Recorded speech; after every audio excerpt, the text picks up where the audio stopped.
대학에서 영문학을 공부하면서 그리스의 철학자들, 문화, 예술에 대해 배울 기회가 있었다. 굉장히 충격적이었던 것은 예수님이 오시기 몇 백 년 전 이미 그리스는 지성적으로, 문화적으로 최고조에 달한 시대였다는 것이다. 헬레니즘과 기독교 문화가 만나 오늘날의 유럽을 만들었다고 할 정도로 그 문화유산은 유럽인들이 가장 자랑할 만큼 위대한 가치로 남아있다. 지성을 쌓는 것을 최고로 생각한 문화 속에서 바울은 십자가를 소개했다.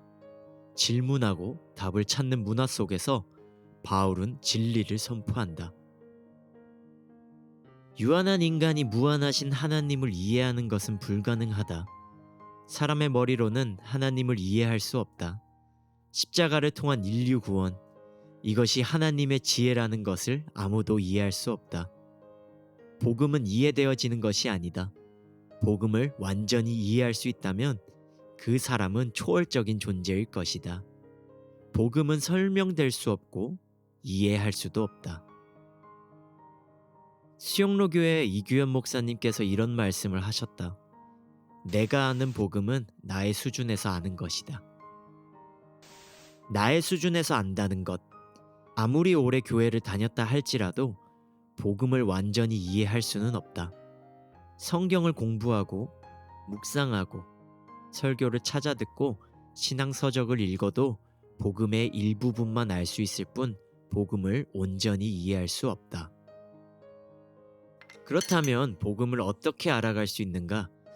복음은 깨달아지는 것이 아니다. 복음은 경험되어지는 것이다.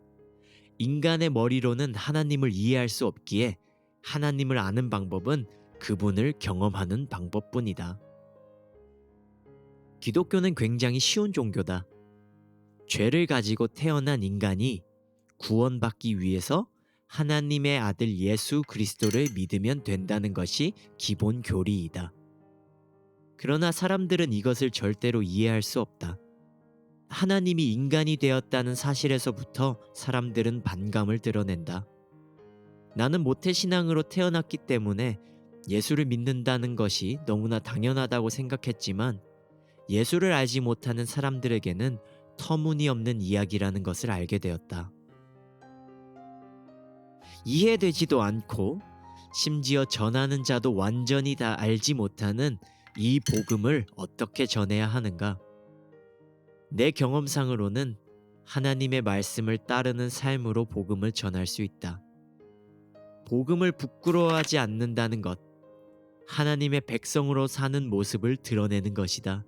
거룩함은 구별됨이다. 거룩함으로 살아갈 때 복음은 전해지게 된다.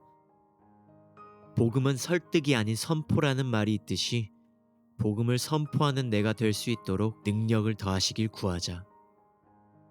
실력으로는 절대 구원을 얻을 수 없지만 믿음으로 구원을 받을 수 있다.